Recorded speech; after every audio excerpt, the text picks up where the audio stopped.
చంద్రబాబు నాయుడు గారు, పవన్ కళ్యాణ్ గారు, నరేంద్ర మోదీ గారు అయితే నరేంద్ర మోదీ గారి రూపంలో మన రాష్ట్రానికి ప్రాతినిధ్యం వహిస్తున్న మాధవ్ గారిని 2 మాటలు మాట్లాడాల్సిందిగా కోరుకుంటూ, అన్న మీరు మాట్లాడే ముందు ఒక రిక్వెస్ట్ తోటే ప్రారంభిద్దాం అనుకుంటున్నాం.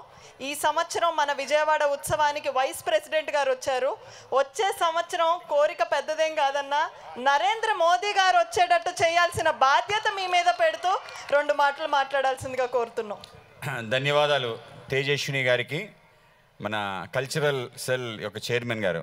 అలాగే మన ఈ ఉత్సవాన్ని ఇంత రంగరంగ వైభవంగా అనితర సాధ్యంగా నభూతో నభవిష్యత్ అనే విధంగా తయారు చేసి విజయవాడకి ఒక చిరునామాగా త్వరలో మారబోతూ, ఎవరు విజయవాడ వచ్చినా దసరా సందర్భంగా తప్పకుండా విజయవాడ ఉత్సవంలో పాల్గొని వెళ్ళే విధంగా చేసిన అనేక ఏర్పాట్లు, దీనికి నేపథ్యం ఆ విధంగా ఉన్న మన ఏదైతే కేశినేని శివనాథ్ గారు చిన్ని గారికి ముందుగా అభినందనలు తెలియజేస్తూ, కేవలం ఆయనే కాకుండా మొత్తం శాసనసభ్యుల్ని, మంత్రుల్ని అందరినీ కూడా కూడగట్టి ఈ రాష్ట్రం కాకుండా పక్క రాష్ట్రాల నుంచి తెచ్చి, అలాగే కేంద్రం నుంచి కూడా ఇప్పుడే ఉపరాష్ట్రపతిగా అయిన సిపి రాధాకృష్ణ గారిని తీసుకురావటం ఏదైతుందో నిజంగా చాలా గొప్ప విషయం. ఆ విధంగా ఈ యొక్క ఉత్సవం రాబో కాలంలో పెద్ద ఎత్తున ఇంకా మరింత వైభవంగా జరగాలని, అమ్మవారి యొక్క కృపా కటాక్షాలు మనందరిపైన ఉన్నాయి. ఒక పక్క కృష్ణమ్మ, ఇంకో పక్క దుర్గమ్మ, మధ్యలో మనందరం కూడా ఈ యొక్క అద్భుతమైన వాతావరణంలో అనేక రకాల జనరంజక కార్యక్రమాలు, అలాగే అందరినీ కూడా అలలారిస్తూ, అందరినీ కూడా ఎవరైతే అటు చెన్నైలో కానీ అటు హైదరాబాద్లో ఉన్న అనేక మంది కళాకారులను తీసుకొచ్చి మనందరినీ కూడా ఉరూతులీగుస్తున్న కేశినేని చిన్ని గారికి మరొకసారి ధన్యవాదాలు తెలియజేసుకుంటూ, అలాగే అక్క అనురాధ గారు, అలాగే మా పాతూరు నాగభూషణ్ గారు, అలాగే మా వసంత కృష్ణప్రసాద్ గారు, వసంత నాగేశ్వరరావు గారు, అలాగే మా అన్న పుల్లారావు గారు, అలాగే మా ఆలపాటి రాజా గారు, ఆయన మా గ్రాడ్యుయేట్ ఎమ్మెల్సీ కనుక మాకు అనుబంధం చాలా ఎక్కువ ఉంటుంది. సో ఆ విధంగా ఆయన, అలాగే మాకు మా ఊరు వాడు, మీ ఊరు వచ్చి ఇక్కడ సెటిల్ అయ్యి మాకు దూరంగా ఉన్న మా బుద్ధా వెంకన్న, సో నేను అధ్యక్షుడు అయిన దగ్గర నుంచి ఇప్పటివరకు నన్ను పలకరించలేదు.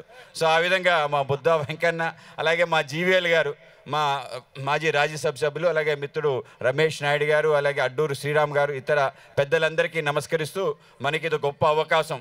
మిగతా ప్రాంతాల్లో పండగలతో పాటు ప్రజలందరినీ మమేకం చేసి అనేక కార్యక్రమాలు చేస్తూ ముందుకెళ్తున్న తీరు, గతంలో విశాఖ ఉత్సవ్, భీమిలోత్సవ్ అని జరిగేవి, కానీ మధ్యకాలంలో అవన్నీ కూడా హాంఫట్ అయిపోయాయి.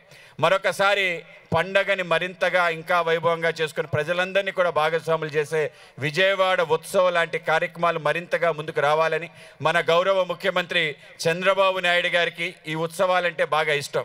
ఆయనకి టూరిజం అన్నా బాగా ఇష్టం కనుక టూరిజం రిలేటెడ్ ఏ విషయాన్నైనా కూడా నేను ప్రోత్సహిస్తానని ముందుకెళ్తున్న తీరు, ఆ విధంగానే విజయవాడ ఉత్సవ కష్టాల్లో ఉన్న తక్కువ సమయం ఉన్నా కూడా ఆ విధంగా వీళ్ళని ప్రోత్సహించి ఇంత అద్భుతంగా నిర్వహించినందుకు మన ముఖ్యమంత్రి గారికి, అలాగే మొత్తం మన రాష్ట్ర ఉప ముఖ్యమంత్రి పవన్ కళ్యాణ్ గారు, నిజంగా ఆయన రావాలి, ఆయన రాలేదని నా అభిప్రాయం. సో ఆరోగ్యం బాలే, కానీ పవన్ కళ్యాణ్ గారు ఇంకా మరింతగా అనేక మంది మన ప్రాంతానికి రావాలి అడగటం జరిగింది.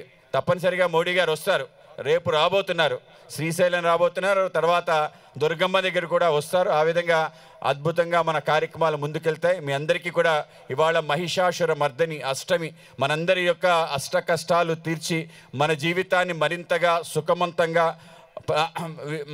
మంచి విజయాలు సాధించే విధంగా తల్లి మనందరికీ దీవించాలని చెప్పి విజయవాడ వాసులకు, అలాగే మన జిల్లా వాసులందరికీ కూడా మరొకసారి ధన్యవాదాలు తెలియజేస్తూ అందరికీ నమస్కారాలు తెలియజేస్తూ ముగిస్తున్నాను.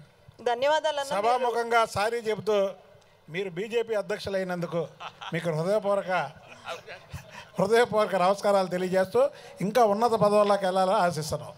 ఇప్పుడు కేశినేని చిన్ని గారిని, నాయకులందరినీ, మాధవ్ గారిని సత్కరించవలసిందిగా కోరుతున్నాం.